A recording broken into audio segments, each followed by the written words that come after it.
Hello বন্ধুরা, সকলকে স্বাগত জানাই আমার চ্যানেল জয়মা টারোতে। সবাই কেমন আছেন? হ্যাপি থাকবেন, পজিটিভ থাকবেন। জেন্ডার স্পেসিফিক রিডিং এটা একদম নয়। আমার ভিউয়ার্স মেল অথবা ফিমেল যে কেউ হতে পারে। Timeless collective gender energy pick করা হয় বলে সবসময় সব কথা আপনার সাথে রেজোনেট নাও করতে পারে। টাইমলেস হওয়ার জন্য আপনার সামনে যখন রিডিংটা আসবে আপনি এখান থেকে কোনো না কোনো গাইডেন্স কিন্তু পেয়ে যাবেন। All zodiac sign based reading কয়েকটা রাশি সিগনিফিকেন্ট থাকে বলে আমি সেগুলোকে মেনশন করে দিই।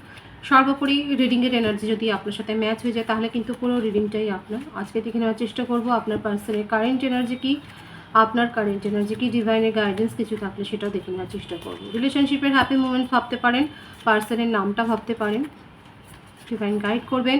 আমার ভিউয়ার্স যার কথা ভেবেই রিডিংটা দেখছেন তার কারেন্ট এনার্জি কী।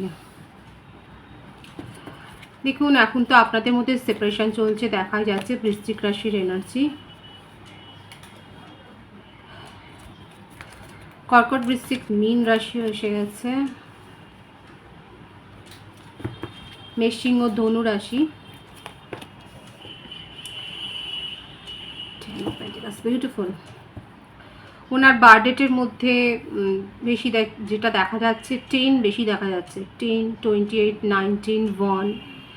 এছাড়া যেটা এসছে সেটা হচ্ছে 16, 7, 25। এই নাম্বারগুলো এসছে। ভাইস ভার্সা হতে পারে, এটা আপনারও হতে পারে। আর বার্থ মান্থ যেটা দেখা যাচ্ছে সেটা হচ্ছে বেশি এসছে জানুয়ারি, অক্টোবর, জুন, জুলাই, মে। এই মাসগুলো বেশি দেখা যাচ্ছে। সেপ্টেম্বরও এসছে, মে মাসও এসছে। দেখুন, আপনাদের মধ্যে নো কন্ট্যাক্ট সিচুয়েশান থাকলেও উনি আপনার সাথে কিন্তু রিলেশনশিপটাকে নিউ বিগিনিং করতে চান। দুটো ট্রেনের এনার্জি এসছে কিন্তু এখানে। আপনাকে নিয়ে যেমন ইমোশনাল হয়ে রয়েছে, সেই রকম রিলেশনশিপটাকে স্টেবিলিটি দিতে চান। প্রয়োজনে আপনার জন্য যে স্ট্যান্ডটা উনি নিতে পারেননি সেই স্ট্যান্ডটাও উনি কিন্তু নিতে চান।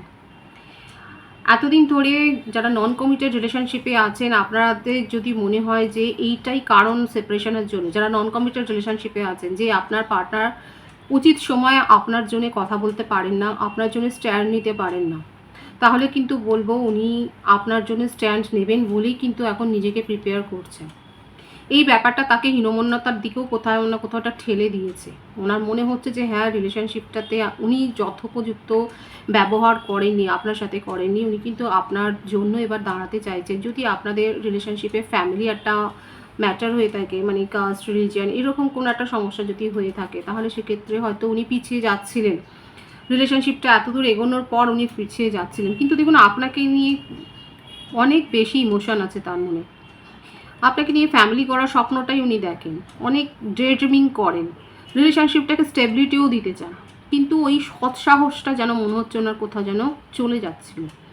সেই সৎসাহসটা ছিল না। হয়তো হতে পারে যে একটা উপযুক্ত সময়ের জন্য অপেক্ষা করছিল, যখন উনি ফ্যামিলিকে ফেস করবেন, এরকম একটা ব্যাপারও দেখা যাচ্ছে। দেখুন, এত দূর অবধি যে ভাইবস এসছে সেখানে কিন্তু থার্ড পার্টি সিচুয়েশান আমি ওনার ফ্যামিলি দেখতে পাচ্ছি, যে ওনার ফ্যামিলিগত কারণে সেপারেশনটা হয়েছে। কারো কারো ক্ষেত্রে হতে পারে যে উনি ফ্যামিলি পার্সন, যেটা লুকিয়ে হিডেন করে আপনার সাথে রিলেশনশিপে এসেছিলেন এবং তার চাইল্ডও রয়েছে। কারো কারো ক্ষেত্রে এটা কিন্তু হতে পারে এক্সট্রা ম্যারিটাল অ্যাফেয়ারও আপনারা থাকতে পারেন।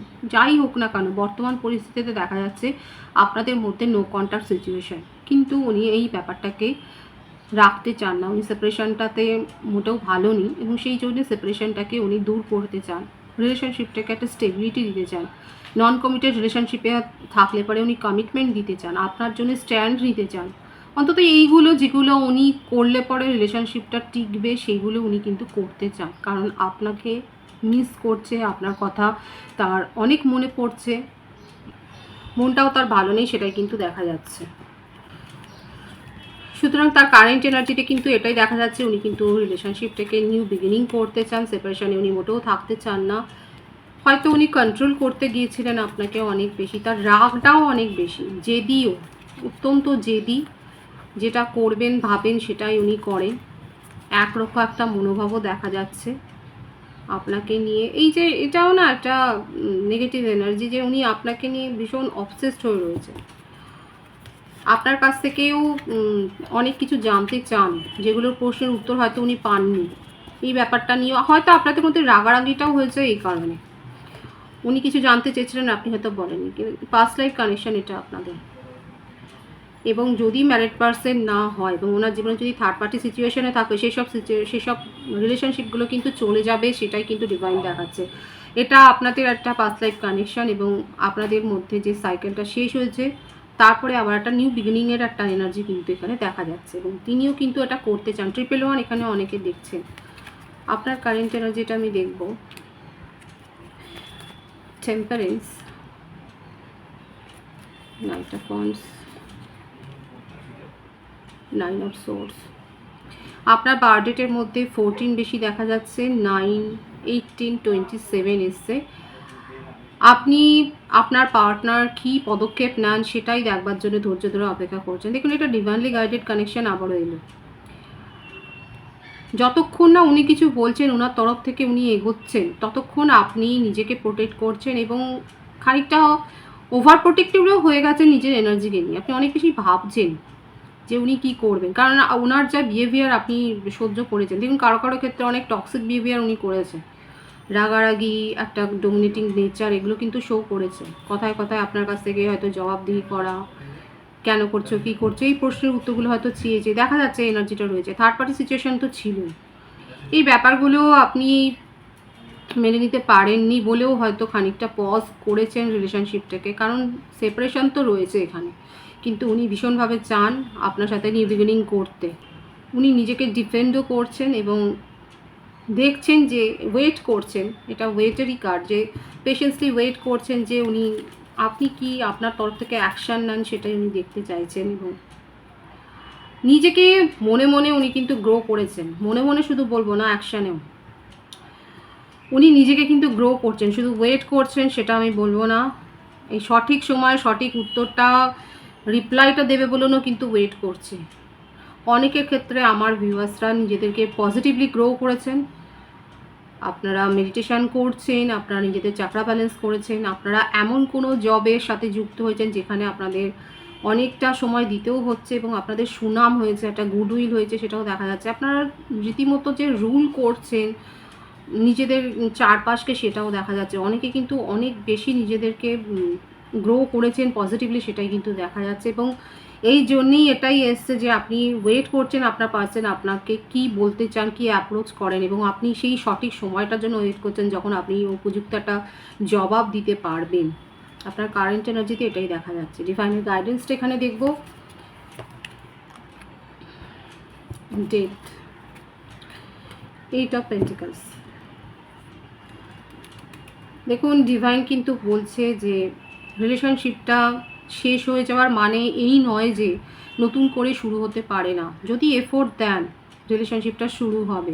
নির্ভর করছে আপনার ইন্টেনশনের ওপরে বা আপনার ইনটিউশন কী বলে সেটার ওপরে। আপনি যদি অনেক বেশি টক্সিসিটি ফিল করে থাকেন, যদি অনেক নেগেটিভ এনার্জি ফিল করে থাকেন, তাহলে সেটা আপনার ওপর নির্ভর করবে আপনি রিলেশনশিপটাকে আর নিজের জীবনে শুরু করবেন কিনা বা এফোর্ট দিতে চাইবেন কিনা। ডিভাইন দুটো জিনিসই এখানে শো করেছেন, পুরোটাই নির্ভর করছে আপনার উপরে। নিউ বিগিনিং হতে পারে, আর যদি চান যে না আপনি এটাকে নিয়ে আর এগোতে চান না নিজের জীবনে, সেটাও আপনি করতে পারেন। সম্পূর্ণটা নির্ভর করছে আপনার উপর এবং আপনি তার জন্যও আপনি পরামর্শও নিতে পারেন। যদি আপনার মনে হয় আপনি কনফিউজড হয়ে যাচ্ছেন, আপনি পরামর্শ নিয়ে সিদ্ধান্তটা নিন। পজিটিভ আছে এনার্জিকে অবশ্যই ক্লেম করবেন। রিডিংয়ের এনার্জি আপনার সাথে ম্যাচ হলে রিডিংটা লাইক করে এনার্জি অবশ্যই এক্সচেঞ্জ করবেন, যেটা ভীষণ জরুরি। সকলকে আমার চ্যানেলে অনেক অনেক স্বাগতম, শুভেচ্ছা। যারা রয়েছেন তাদেরকে অনেক ভালোবাসা, আপনাদের ভালোবাসা সহযোগিতায় পরিবারকে বৃহত্তর করে তুলুন। রিডিংটা একটু শেয়ার করে দেবেন, চ্যানেলটা সাবস্ক্রাইব করে দেবেন। সবাই ভীষণ ভালো থাকবেন।